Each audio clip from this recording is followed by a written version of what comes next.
साथियों, बड़ों को प्रणाम, छोटू को ढेर सारा प्यार। मेरे YouTube चैनल पुष्पा 27 ब्लॉग में आप सबका स्वागत है। मैं उम्मीद करती हूँ आप सब स्वस्थ होंगे, मस्त होंगे। अभी ब्लॉग की स्टार्टिंग कर रही हूँ मैं सुबह के 11 बजे से। तो आज मैंने सर पे की है मेहंदी, क्योंकि कुछ बाल मेरे हुए थे वाइट, तो मैंने कहा आज मैं लाल वाली मेहंदी कर लेती हूँ। लगभग 2-3 घंटे इनको सूखने में लगेगा, तब तक कर रही हूँ मैं भी घर का काम। मेरा काम है आज झाड़ू पोछा और कपड़े का, और दो साजी कर रहे हैं। आप आज थोड़ा सा पेंटिंग वगैरह और जो हमें गिफ्ट वगैरह मिले थे उनको लगा रहे हैं दीवारों पे। और कुछ गिफ्ट जैसे चूड़ियाँ हैं और कुछ और चीज़ हैं, वो रखने वाली चीज़ें हैं, वो मैं रखूँगी डिब्बे में। क्योंकि ना साथियों, एक संडे मिलता है, संडे के दिन ही हो जाता है ढेर सारा काम। और उस दिन उठती हूँ मैं 9 बजे संडे के दिन, क्योंकि आराम से बहुत अच्छा लगता है। 2 साल जी तो रोज की तरह उठ जाते हैं सुबह 5 बजे। और मैं तो आराम से उठी, फिर नाश्ता वगैरह बनाए, नमकीन पराठे बनाए और चाय के साथ खाए सभी लोगों ने। तो आज है संडे और आज 2 साल जी कर रहे हैं घर का काम, और दिनों तो शॉप में काम करते हैं, तो उन्होंने आज ये काम कर दिया। हमें जो मैरिज एनिवर्सरी में मिला था ना गिफ्ट, वो सारे गिफ्ट लगा रही हूँ आज। जैसे कि ये मेरी सबसे छोटी देवरानी ने दिया था, ये उन्होंने यहाँ पे लगा दिया है। और ये दिया था मेरी दोस्त ने, ये भी लगा दिया है यहाँ पे। ये पेंटिंग लगाई है उन्होंने आज दीवार पे। ये दिया था मेरी दूसरे नंबर की देवरानी ने, ये वाला लगाए है दोसा जी ने यहाँ पे। और ये वाली पेंटिंग दी थी ममता ने, मेरी दोस्त, तो ये यहाँ पे लगाई है। और एक ये दी थी, तो ये यहाँ पे लगाई है, मेरी देवरानी ने दी थी ये भी गिफ्ट। कुछ करने में लगे रहते हैं बिजी इंसान। मैं तो कहती हूँ संडे को कहीं, अब कब चलेंगे फिर हम संडे को घूमने? 2040 तक ना घुटने रहेंगी ना आंखें रहेंगी, तब चलोगे क्या? ये मेरी वैशाली का प्यारा सा गिफ्ट है, 2 साजी और मेरी फोटो। तो आज संडे था, तो मैंने घर पे आज सभी से बात की, थोड़ी देर अपनी सासू माँ से बात की और ससुर जी से भी बात की। वो लोगों को बुखार आया है, क्योंकि आजकल वायरल चला है ना बहुत ज़्यादा। और मम्मी से भी बात की, और मम्मी भी कह रही थी कल वो कुत्ते को घुमाने ले गई थी, तो सामने कोई बंदर होगा, तो किसी ने ऐसे बंदर को पत्थर से मारा, तो मम्मी को लग गई और कुत्ते को भी लग गई। मम्मी को बहुत दर्द हुआ, मम्मी बता रही थी मुझे इतना दर्द हुआ कि मैं रोड में ही थोड़ी 5 मिनट के लिए मैं बिल्कुल बैठे रह गई, उतनी दर्द हो गई असहनीय। लेकिन पता है आजकल के लोग ना कितने वो हैं, एक मतलब जो दूसरे इंसान थे उन्होंने मम्मी को उठाया क्या हुआ करके, लेकिन जिसने पत्थर मारा था बस उसने ये कहा कि मैं बंदर को मार रहा था और तुमको लग गई, बस हो गया। फिर भी उसका एक फर्ज बनता था कि वो मेरी मम्मी को उठाता और अच्छे से मतलब उनको किनारे पे बैठाता, पानी वगैरह पिलाता। मम्मी कह रही थी अभी भी बहुत ज़्यादा दर्द हो रहा है करके। अभी करने लग गई हूँ मैं कपड़े वगैरह धो के, अब दिन में खाने की तैयारी। और 2 साजिया तो और दिनों रोज दाल बनाते हैं, हमारे पूरे हफ्ते भर दाल बनती है। और दिनों इनको टाइम होता था तो ये भटके डुबके या भटका ज्वाला बनाते थे, लेकिन आज कर रहे हैं ये लोग बड़ी की मांग, और मैं बना रही हूँ बड़ी और चावल। थोड़ा सा आप लोगों को दिखा देती हूँ राजू सर की फुलवारी, हमारे पड़ोसी, उनको है फूलों से बहुत ज़्यादा प्यार, तो वो हर रोज 1-2 फूल लगाते रहते हैं। तो आजकल उनके फूल खिले हैं, थोड़ा सा दिखा देती हूँ।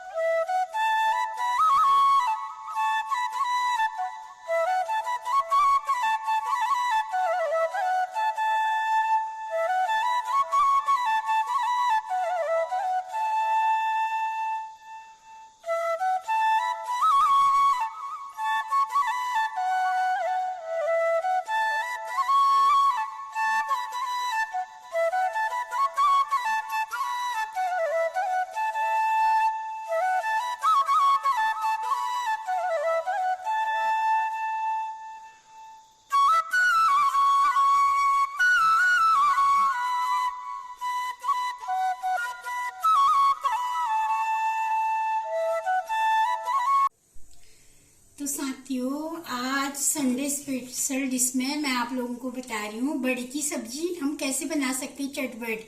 चाहे हम कहीं काम से आए हों या ड्यूटी से आए हों तो 5 मिनट में बन जाती है बड़ी की सब्जी। इसके लिए चाहिए हमें बड़ी, हमें चाहिए प्याज और मसाले, धनिया और हमें चाहिए टमाटर और थोड़ा लाल, हम स्वादानुसार लाल मिर्च डाल सकते हैं अगर हमें पसंद है तो, हरी मिर्च कटी हुई, और थोड़ा चाहिए हमें आटा। सबसे पहले तो हम लोग बड़ी डाल लेंगे।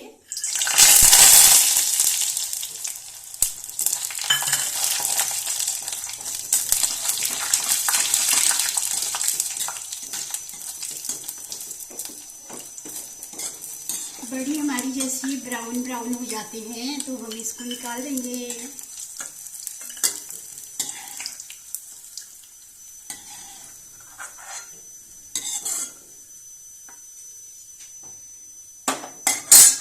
अब हम जीरा,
अब मंदिर में आई हूँ मैं आरती करने के लिए, और कोई नहीं कहेगा कि अप्रैल लास्ट चल रहा है करके। मैंने सॉल भी डाल दिया, इतना ठंडा हो रहा है पहाड़ों में और बारिश शाम के समय रुकने का नाम ही नहीं ले रही। ओम भूर्भुवस्वः तस्य वितुर्वरेण्यं भर्गो देवस्य धीमहि धियो यो नः प्रचोदयात्।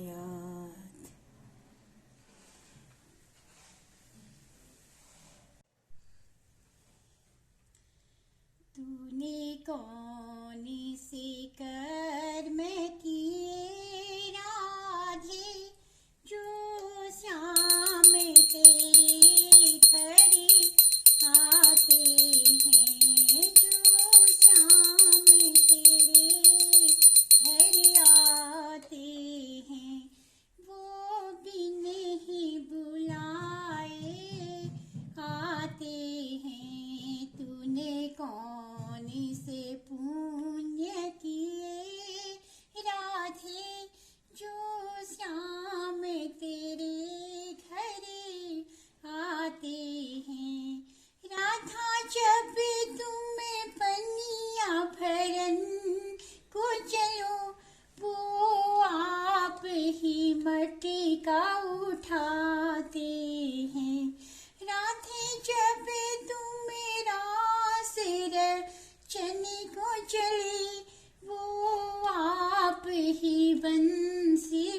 जाते हैं।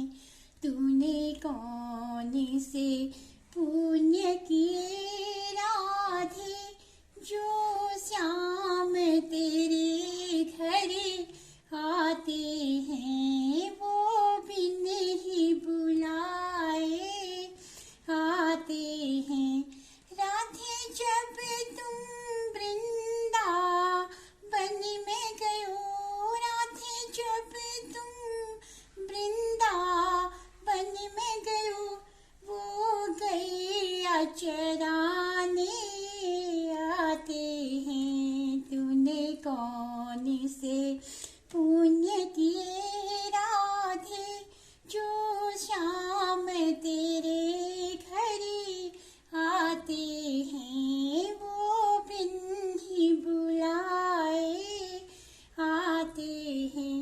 राधे जब तुमको भूख लगे, वो आप ही खाना खिलाते हैं। तूने कौन से पुण्य किए राधे, जो श्याम तेरे घर आते हैं, वो बिन ही बुलाए आते हैं। तो साथियों, आज तक रजाई और स्वेटर तो निकाले ही थे, अब रजाई और स्वेटर से भी काम नहीं चल रहा है। अब मैंने आज ओढ़ा है शॉल, तो बहुत ज़्यादा हो रहा है ठंडा यहाँ पे पहाड़ों में, और इतना ठंडा भी ठीक नहीं है, हमें तो गर्मी का बिल्कुल एहसास ही नहीं हो रहा है। तो साथियों, कल अपने ब्लॉग के माध्यम से ना मैंने जो एक गर्भवती माँ आप लोगों को दिखाई थी, जिनको हम स्वास्थ्य सलाह दे रहे थे कि वो संस्थागत प्रसव ही कराएं करके, तो उनकी ना 3 बेटियां हो गई हैं, और माँ और बच्चियां 3 के 3 स्वस्थ हैं, सुरक्षित हैं। पहली बेटी हुई है उनकी 2.5 किलो की, और दूसरी बेटी जो हुई है उनकी वो हुई है 2 किलो की, और तीसरी बेटी हुई है उनकी 1 किलो 200 ग्राम की। एक जो 2.5 किलो की बच्ची है वो तो माँ को दी है, और 2 बच्चे जो हैं वो मशीन में रखे हैं, और लेकिन डॉक्टर कह रहे हैं कि 3 के 3 बच जाएंगे, और बहुत खुशी की बात है। और मैं सारे टीम को धन्यवाद देना चाहूँगी इसके लिए, क्योंकि सभी के सराहनीय प्रयास से ही ना माँ और बच्चियाँ सुरक्षित हैं। जहाँ एक और आज ना साथियों, अगर एक माँ के पेट में एक बच्चा होता है, तभी से कितनी चिंताएं बढ़ जाती हैं, घर वालों की जिम्मेदारियां भी बढ़ जाती हैं, और माँ होने के नाते माँ को भी अपना ध्यान देना पड़ता है, और सभी स्वास्थ्य विभाग के जितने भी कर्मचारी हैं सभी लोग उनका ध्यान देते हैं। लेकिन जितना ध्यान एक माँ खुद से रख सकती है, और गांव में रहते हुए एक आशा बहन जो उस गांव में है वो उस गर्भवती का ध्यान दे सकती है ना, उतना और कोई नहीं दे सकता। और मैं सभी जितने भी हमारे टीम हैं सभी ने मतलब मिलजुल के जो भी है उनका संस्थागत प्रसव कराया। तो मैं थोड़ा सा वो केस स्टडी आप लोगों के बीच में रखना चाहूँगी, क्या क्या परेशानियाँ आई। इतना संभव नहीं था साथियों कि हम माँ और 3 बच्चों को बचा सकते, तो मैं आप लोगों के साथ शेयर करूँगी ये अनमोल पल। सर्वप्रथम तो जैसे ही पता चला कि माँ के पेट में 3 बच्चे हैं, तो एक हड़बड़ी जैसी होगी, क्योंकि आज तक हमने सिर्फ सुना था कि वहाँ पे 4 बच्चे हुए हैं, वहाँ पे 5 बच्चे हुए हैं, लेकिन हमारे प्रत्यक्ष हमारे आंखों के सामने मतलब तो वहीं से एक घबराहट जैसी हो गई। तो फिर उन्होंने 3 अल्ट्रासाउंड कराए, एक कलर अल्ट्रासाउंड भी कराया, और 3 अल्ट्रासाउंड 1 महीने में ही कराए। तो सभी में उनके 3 बच्चे थे, और वो महिला जो है ना वो बहुत गरीब घर से हैं, मतलब ये नहीं है कि मतलब वो 3 बच्चों का लालन पालन कर सकें, मतलब वो गरीब घर से थे। और जहाँ से वो महिला थे वो उत्तराखंड के बागेश्वर जिले के गरुड़ ब्लॉक के डुमलोट एक ग्राम सभा पड़ती है वहाँ से हैं। तो 3 बच्चों का भरण पोषण करना आज की डेट में बहुत मुश्किल है, लेकिन भगवान का करिश्मा देखे ना, तो भगवान जब देता है तो छप्पर फाड़ के देता है कहते हैं। उनके घर में मतलब 3-3 लक्ष्मी माता, दुर्गा माता, सरस्वती माता ये आए हैं। तो ये हम लोगों के लिए भी बहुत बड़ी बात है। तो जैसे ही पता लगा ये सारी चीज़ें, तो महिला को बार बार हमारे लेडीज डॉक्टर, हमारे MOIC सर बार बार उनकी जांच कराते थे, हर महीने में, 15 दिन में, और उनको स्वास्थ्य शिक्षा देते रहते थे। पूरी टीम जो हमारी ANM दीदी, उनको समय पे टीकाकरण करना, स्वास्थ्य शिक्षा देना। हमारी आशा बहन सुबह शाम उनके घर जाके उनसे तुम 4 से 5 बार खाओ ये वो, और हम भी फ़ोन में उनके कांटेक्ट में हमेशा रहते थे। तो ऐसी दिन बीतते गए। तो महिला की जो प्रसव की डेट थी ना, उनकी डेट थी 21 मई की। तो 21 मई की उनकी डेट थी। तो उसको ना हल्की, फिर वो हमारी भी एक फ्रेंड जैसी बन गई थी। तो जब भी हम पूछते तो वो बता देती थी। तो आशा ने बताया कि दीदी इसको हल्की हल्की परेशानी हो रही है।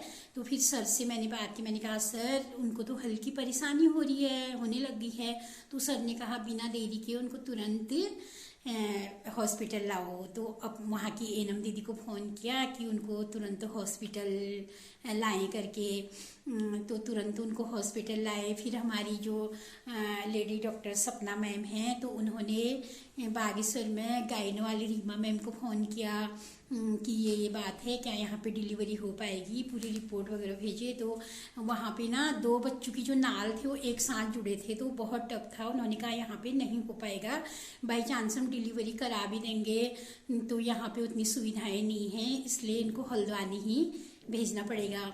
तो हल्की हल्की दर्द होने लगी थी। डेट तो थी 21 मई की, लेकिन बिना देरी किए सूझबूझ से आशा भी गांव से हॉस्पिटल तक लाए। फिर यहाँ से सर लोगों ने पूरी रिपोर्ट वगैरह बना के उनको 108 में हल्द्वानी भेज दिया।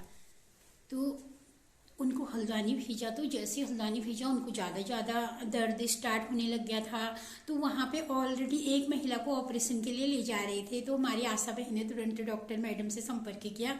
तो उन्होंने कहा कोई बात नहीं, अभी तो हल्का दर्द हो रहा है, हो सकता है कि नॉर्मल भी हो, क्योंकि दूसरी डिलीवरी की वहाँ पे तैयारी हो रही थी। तो फिर आशा बहन ने कहा मैडम एक बार आप इनकी रिपोर्ट को ज़रा अच्छे से तो देखिए, इनके 3 बच्चे हैं। जैसी मैम ने देखा तो हड़बड़ी मच गई, फटाफट से ऑपरेशन थिएटर में ले गए और 10 मिनट के अंदर एक सफल ऑपरेशन करके तीनों बच्चियों को और माँ को बचा लिया। और एक बच्ची तो अभी माँ के पास है, वो माँ का दूध पी रही है हर समय, और 2 बच्चियाँ जो मशीन में हैं तो उनको दूध पिलाने के लिए ला रहे हैं, लेकिन वो भी स्वस्थ हैं करके डॉक्टर बता रहे हैं, वो भी ठीक हो जाएंगे करके। तो मैं सभी टीम को भी सैल्यूट करती हूँ। और ऐसे ही ना जब हम किसी काम से जुड़े रहते हैं, अगर वो सफल हो जाता है, ऐसी हमारी जो हाई रिस्क वाली महिलाएं हैं उनका एक सफल डिलीवरी उनकी हो जाती है, तो हमें भी मतलब ये लगता है कि हमारा जो उद्देश्य है और जो मतलब जिस मिशन को लेके हम काम कर रहे हैं, मातृ मृत्यु और शिशु मृत्यु दर को कम करने में, मतलब ये सफल हो रहा है, तो अंदर से ना एक ऐसी खुशी मिलती है, वो हम बता नहीं सकते हैं आप लोगों को। तो माँ और जो 3 बच्चियां हैं ना, उनको बचाने में एक खास जो है, मैंने बहुत पहले आप लोगों को बताया भी था, 3 देरियों से माँ और बच्चों को खतरा होता है। तो वो 3 देरियां किसी ने भी नहीं की। पहली देरी जो होती है वो घर से होती है। अगर वो घर से लेट आते, जैसे प्रसव पीड़ा हो रही थी, वो लेट कर देते, क्योंकि ना वहाँ जहाँ से वो महिला है वहाँ पे अभी भी घर में डिलीवरियाँ होती हैं, इतनी सुविधाओं के बाद भी, क्योंकि लोग हॉस्पिटल उतना नहीं आते, फिर भी घर में करा ही लेते हैं। साल में 1 या 2 डिलीवरी घर में हो ही जाती है। उनके पति को भी मनाने में हमारी आशा बहन को, हम लोग को थोड़ा सा वो लगा, तो फिर पति भी मान गए हॉस्पिटल ले जाने के लिए। तो पहली देरी तो घर वालों ने नहीं की, फटाफट सास हस्बैंड सब लोगों ने सहयोग करके हॉस्पिटल तक ले गए। और दूसरी देरी हमारे हॉस्पिटल से बिल्कुल नहीं हुई है, क्योंकि वो डिलीवरी यहाँ हो नहीं सकती थी। तो तुरंत उनको हायर सेंटर रेफर किया गया। और वहाँ पर भी हमारी जो डॉक्टर मैडम थे वो ऑलरेडी एक ऑपरेशन करा रहे थे, तो उन्होंने भी बिल्कुल देरी नहीं की। तो ये 3 देरियों से बचने के बाद ना हमारी माँ और बच्चे जो हैं आज सुरक्षित हैं, तो बहुत अच्छा लग रहा है। तो आशा बहन ना वीडियो तो नहीं बना पाई, लेकिन उन्होंने फ़ोटो भेजे हैं, तो मैं आप लोगों के साथ भी ना फ़ोटो शेयर करना चाहूँगी, क्योंकि आप लोगों की दुआएं भी ना, मेरे यूट्यूब फैमिली की दुआएं भी ना बहुत कारगर होती हैं। मैं जब भी कुछ भी प्रॉब्लम में होती हूँ या कुछ भी कहती हूँ तो आप लोग भी दुआएं करते हैं, तो सब अच्छा होता है। तो मैं आप लोगों को फ़ोटो के माध्यम से दिखाऊँगी उन बच्चों को। ये हैं हमारे वो 3 बच्चे। ये है हमारी फर्स्ट बेबी, और ये है हमारी सेकंड बेबी, और ये है हमारी थर्ड बेबी, और ये है बेबी की मम्मी। जब हम उनसे मिले और हल्की हल्की प्रॉब्लम हुई थी उनको।